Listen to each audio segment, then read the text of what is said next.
Garganacl is one of the best defensive Pokemon we've seen in a long time. It has great stats, a great ability, and an amazing signature move.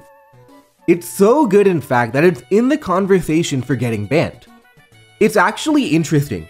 Ordinarily, you have a situation where the average casual player is anti-ban when something gets banned on Smogon. But according to survey data, Garganacl has more support for a ban from the casual player base than it does from the experienced player base.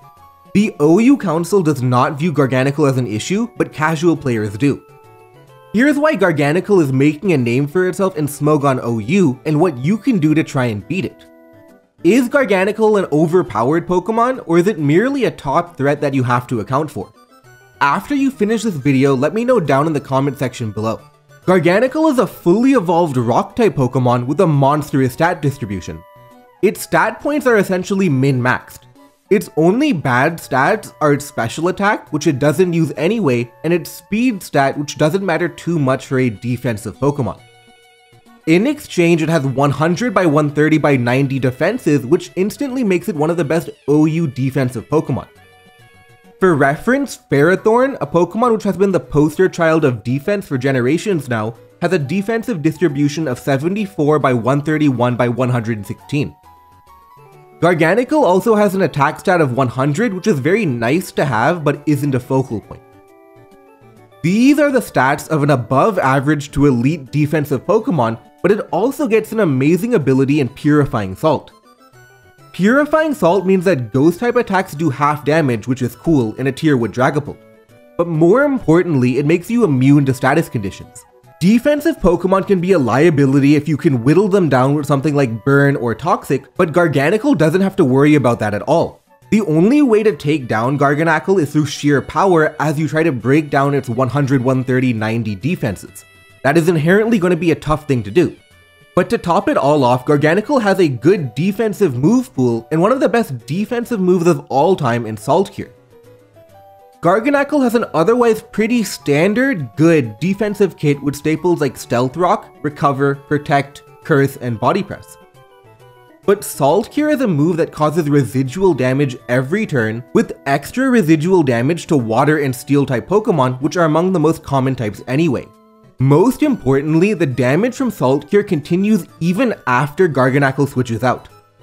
Garganacl can hit a Pokemon, protect, and then switch to the appropriate check or counter.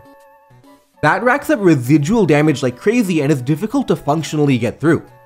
Generally speaking, there are few Pokemon that can break the raw defenses of Garganacl on their own, and when those Pokemon like Great Tusk switch in, they take damage even as Garganacl switches out. It's an annoying cat and mouse game where Garganacl damages you and then it switches out before you can damage it. Curse, Recover, Salt Cure, and Body Press is one of its best movesets and is awkward to try and beat. In fact, Garganacl is even relevant in VGC doubles, which is rare for a defensive Pokemon. But Salt Cure is a crazy good defensive move and Garganacl is a crazy good defensive Pokemon. Terrestrialization works for Garganacl, but also against it, but overall I'd say it's a net positive. Garganacl can terrestrialize out of its weaknesses into something like the Fairy or the Water type. Similarly, offensive Pokemon can terrestrialize for a type advantage to beat Garganacl. Garganacl is a net benefactor from Terra mainly because Terra as a whole operates in a rich gets richer type of scheme. In practice, in most games, the best Pokemon are the ones being terrestrialized. While it's true that you can make bad Pokemon good with a type change, you also make excellent Pokemon even better. An average Pokemon terrestrializing can become a good Pokemon, but it probably still has a few weaknesses. On the other hand, an excellent Pokemon already has only a few ways to beat it, and terrestrialization can remove that.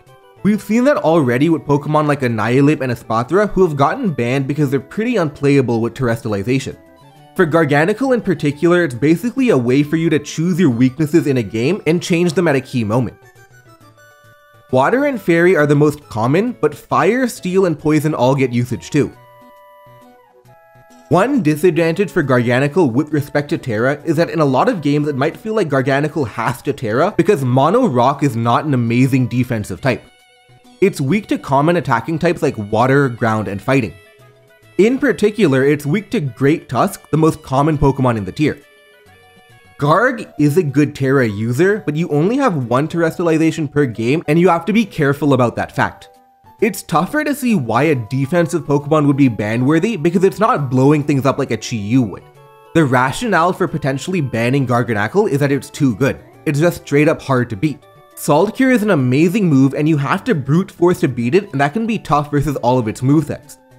Even Pokemon like the aforementioned Great Tusk will just get whittled down over time.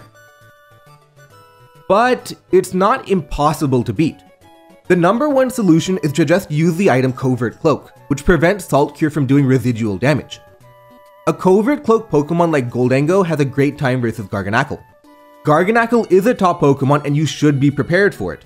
Covert Cloak is a meta adaptation, get over it. The counter argument for this specific point is that to have to use Covert Cloak for one Pokemon specifically is a symptom of the root issue of a Pokemon being overpowered. Also, Substitute is an idea to turn Garganacl into a liability.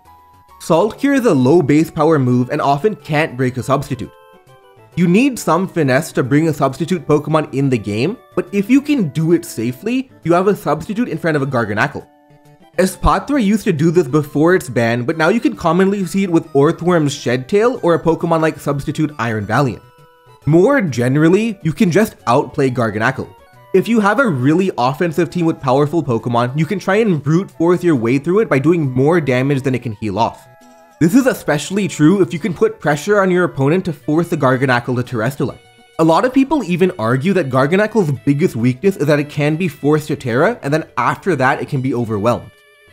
Garganacl also has benefits for the metagame, as for example it's a defensive Pokemon that can check Dragapult. Defensive teams can also maneuver around Garganacl if you can have Recover to heal off the damage done by Salt Cure. It's unclear if there will even be a vote or not on Garganacl, it really depends on what people decide to do.